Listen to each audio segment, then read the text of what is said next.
take this thing for a drive.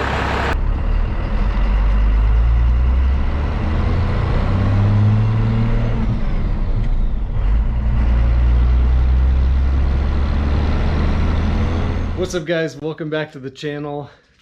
Here we are again in the garage with the new crew cab, trying to figure out the charging issue. First and foremost, thank you all on YouTube, Instagram, and Facebook for giving me suggestions and things to look at to try and diagnose this. What we're gonna do today is we're gonna go through a list of possibilities of what's causing this issue.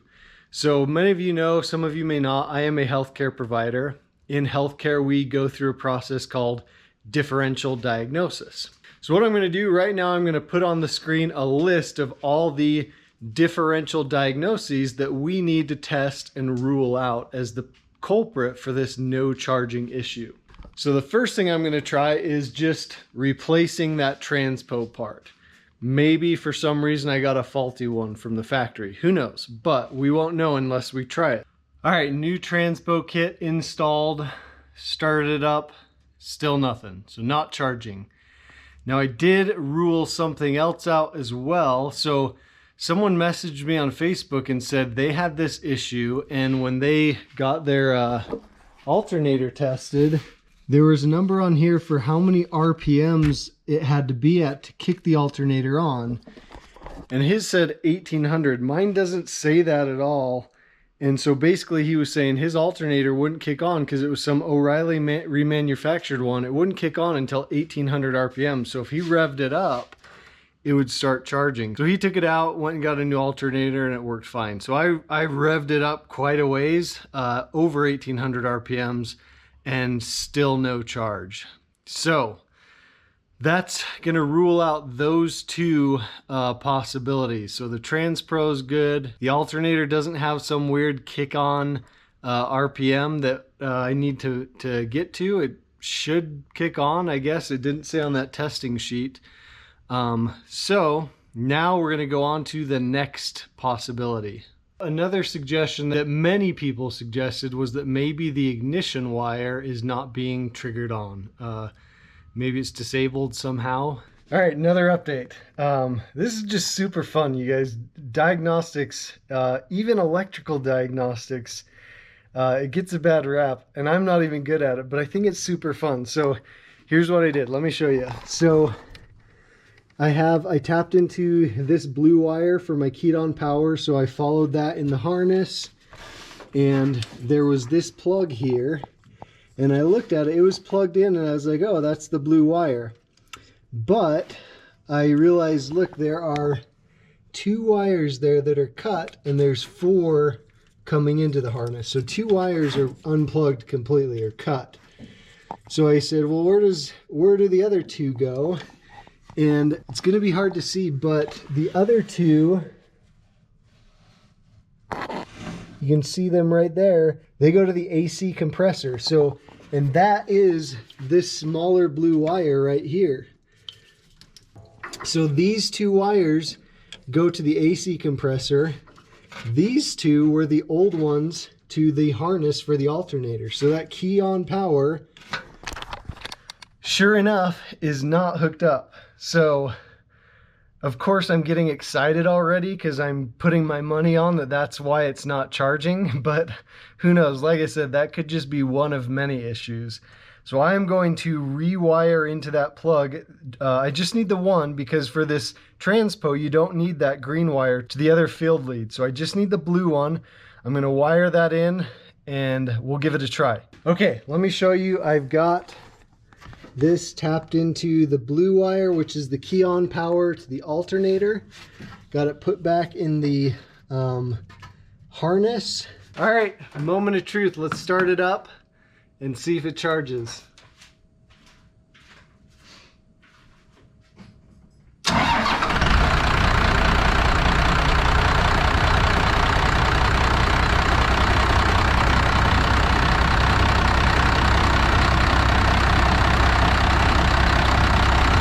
Okay, 0 volts.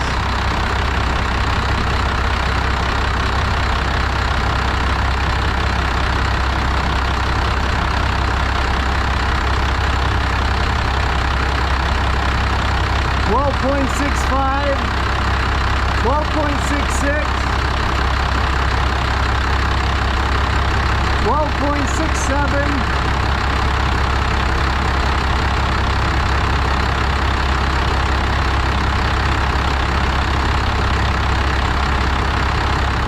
All right, guys, there you saw it. So it started out at about 12.65 and then kind of gradually worked up 12.67. It stalled out right around 12.68, but it was climbing, which to me is a good thing. So here's what I'm going to do. I'm going to take it for a quick drive around the block so I can get some RPMs up, pull into the driveway and check it there. So if it's higher than 12.67, we're going to say it's charging. Okay, so stand by and let's try it.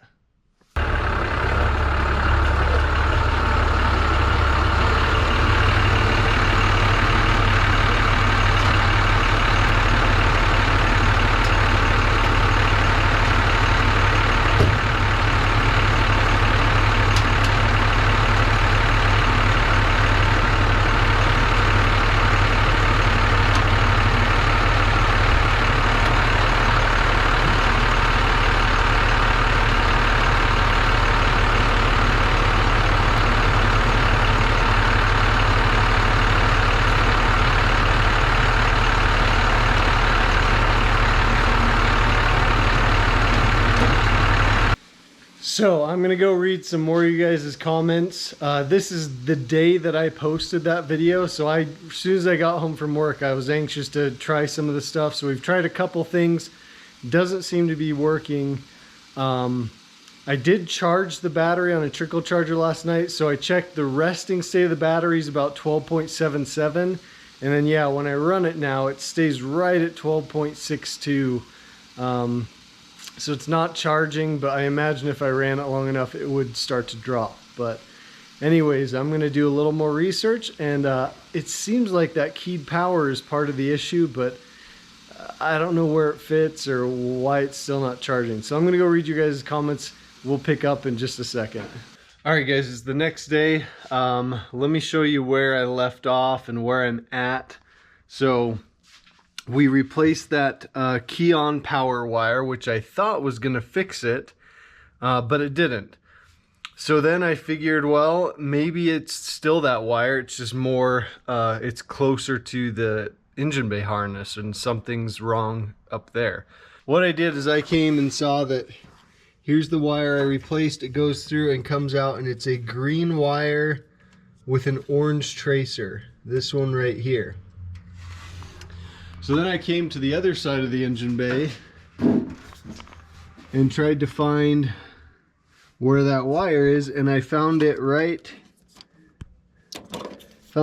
here in this relay. So that is when I learned the term of ASD relay, auto shutdown relay. That's where I got to last night. I figured it's got to be something with this relay or something that powers this relay. So last night I spent a couple hours researching. I talked with a bunch of you guys, getting some ideas, commenting on the video. Also chatted with a bunch of you guys on Instagram and Facebook. And then this morning I did some more research. I had a couple people really come through for me on this. So the first person was Duke on Instagram. He was willing to walk me through some stuff. We did a video call on Instagram so he could show me some stuff, and we found that yes, we confirmed the issue is with this relay. Now his suspicion was it was the Fusible link that provides power to the relay. Then after I got done talking to Duke, I was talking to Ricky on Instagram as well. And he was walking me through some of the wiring schematics from the factory service manual, which was really helpful. And that to me was foreign language. So he really broke it down for me, made it much more understandable. And we did some diagnostics. So let me show you where we're at and how we have arrived at this point and where we're going to go from this point. Here's what Duke told me to do.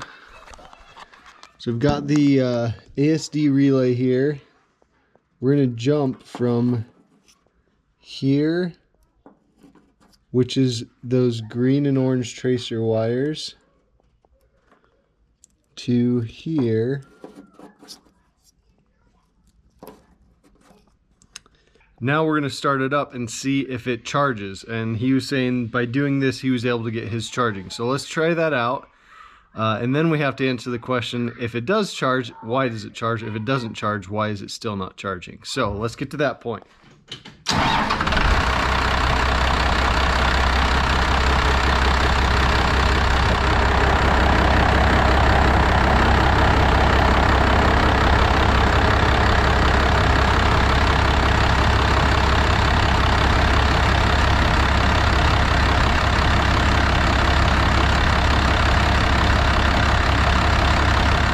So there you can see it charges if we jump that connection there. It was charging perfectly, 13.8 volts or so. So now the question is why and how do we fix it so it charges without having to run that jumper wire? So more diagnostics. One option is the relay is bad. The second option is the power that sources the relay from the fusible links is bad, so the fusible link. And the third option is that the signal that goes to the PCM to actually ground the relay is bad, and that signal comes from the crank position sensor. Okay, so we have three options: the relay, the fusible link, or the crank position sensors. We're gonna walk through and try and rule each of those out. So here's what I did to diagnose whether the relay was good or bad or not. I happen to have couple relays, they're brand new, haven't used them for anything. I know the starter relay is good because the truck starts. Here's what I did. I put this relay, took the starter relay off right here, put it on the ASD relay, and put one of these new relays on the starter relay.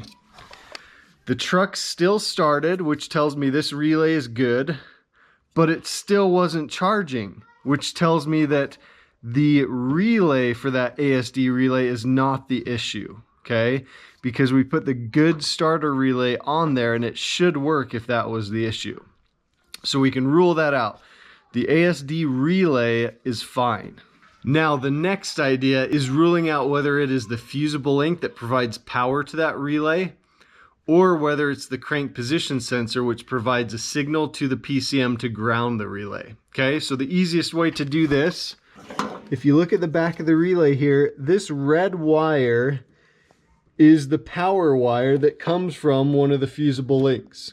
So to see if that fusible link is good, I should be able to start the truck, put my voltmeter in this terminal, and it should read proper voltage if the fusible link is good. If the fusible link is blown, it won't read anything because that means no power is getting to it. So let's try that and see if we can rule that out.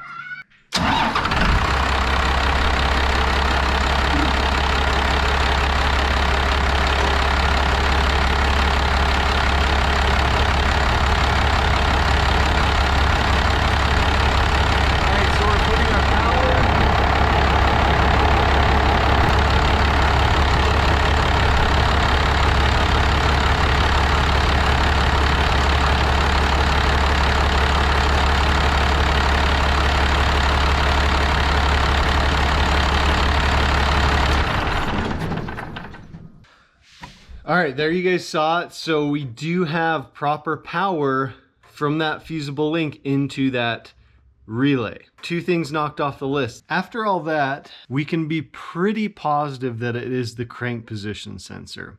Now we can't be 100% positive because there's one other thing that we haven't talked about, and that is it could be a faulty PCM. The crank position sensor may be sending the correct signal to the PCM, but the PCM is not outputting the signals that it should. Because for example, the AC doesn't work, which is controlled by the signal from the CPS or the crank position sensor as well.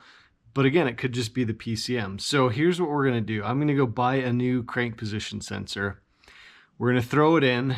If we still don't have charge with that in, we will then know for sure that it's the PCM. Off to Napa I go. I'll go get a crank position sensor. We'll try that out. And I'm back. I got a new crank position sensor. Let me show you. Right here. This piece, for those of you that don't know, there's a wire that comes down through here, goes right across the top of the timing cover. So there's the plug for it right there. So we're going to unplug it. You've got two clips that kind of hold it to the block, and it drops down. So right there, that's it, where the light is shining on down there. This thing is a pain in the butt to get to if you don't take the fan and the radiator out. I'm going to try to do it because I'm persistent. The one thing is you got to make sure to gap it correctly. So it's got to have the proper gap between it and the dampener. We're going to do that. I'm not going to show you installing that just because you can see the visibility down there is almost none. It's definitely not the hardest piece to replace, but because of where it's located, that's what makes it difficult. I'm gonna replace that, and then we're gonna hope that that's the issue. All right guys, update time.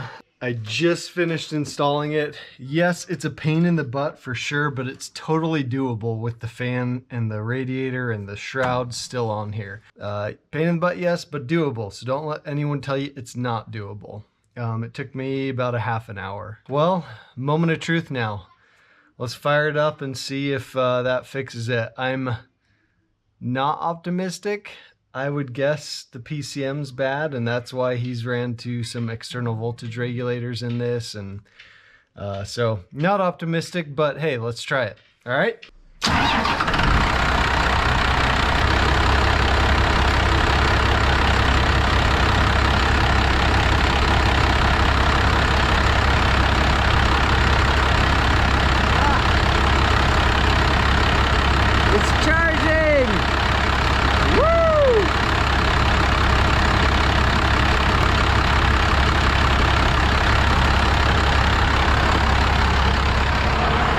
Is charging. Let's go see.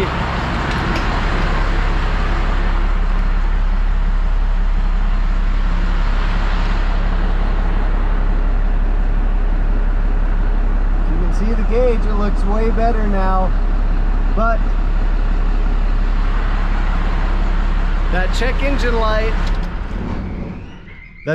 light was not on before, but it's charging. So that's a huge step. That lets me know at least the PCM's not bad. The crank position sensor was bad. So progress.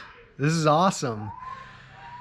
Now, I've never dealt with the check engine light on one of these, but it's an old school OBD port, but I think there's a way with the ignition that you can get it to flash the codes to you. So let's do that. It's running fine though. I'm almost tempted to say, let's go take this on a drive. You guys have put up with enough electrical diagnostics to wait for me to check the check engine codes. Let's go take it on a drive.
is awesome, you guys. I hope you're enjoying that footage.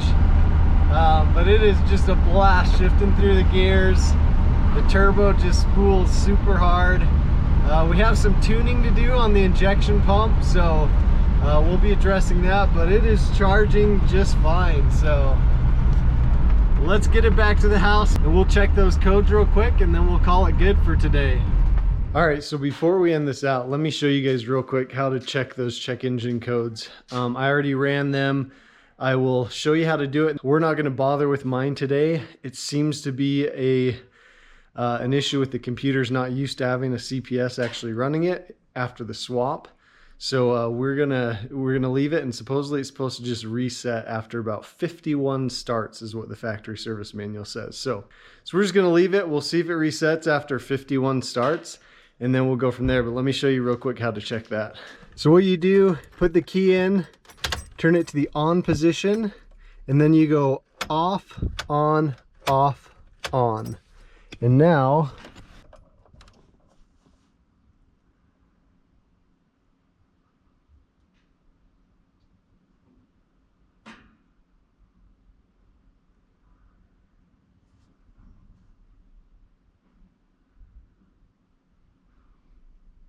so it'll flash a certain number of times to give you the codes. I had about 5 codes pop up. All had to do with the charging system.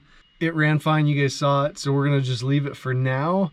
But to clear the codes, like I said, 51 restarts. So I could just sit here and start it 51 times, but I'm just gonna leave it, and we'll see. I'll probably kind of keep a rough track of how many starts we had, but you guys, that's the end of this video. I can't thank you guys enough. Duke and Ricky, you guys were both invaluable. Ricky, thank you for teaching me the wiring stuff so in depth, teaching me how to read the wiring diagrams in the factory service manual. That is invaluable information, and I feel like I've gained so much knowledge and know-to with the electrical system on these. So thank you everyone as well for commenting on Facebook, on Instagram, and on here on the last video. Everything you guys commented helped me. Even if that wasn't the issue, it really got me thinking, got me into that diagnostic mindset, and it all helped. So thank you again. We will see you guys in the next video.